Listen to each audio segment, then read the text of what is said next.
नमस्कार. T V बुलंदसेना number वनमध्ये आपलं सहर्ष स्वागत आहे. अतिशय महत्त्वाची बातमी. शिवसेनेचे आमदार अर्जुन खोतकर यांचे जवळचे मित्र चालले राहुल गांधी यांच्या काँग्रेससोबत आघाडी करायला. कोण आहेत ती नेते आणि याचा महाराष्ट्रावर, इंडिया आघाडीवर फायदा तर होईल, पण मात्र महायुतीवर कसा परिणाम होतो आहे हे पण महत्त्वाचं पाहावं लागेल. जालना आणि संभाजीनगरचे काही धक्के बसेल का? नगर नाशिकला काही परिणाम होईल का? पुणे, बारामती, सांगली, कोल्हापूरला काही परिणाम होईल का? जालना, परभणीवर काही परिणाम होईल का? पाहूया या विषयावर सविस्तर माहिती.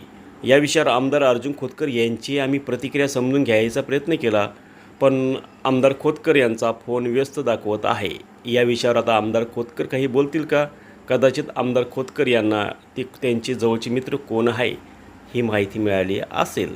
असो, या विषयावर आज नाही तर उद्या सकाळ तरी खोतकर आपल्याशी अर्थात टी व्ही बुलंदसेना नंबर वनच्या स्वराज्याचा रोखठोक सत्यवादी बेधडक बुलंद आवाजशी बोलतील अशी आशा व्यक्त करूया.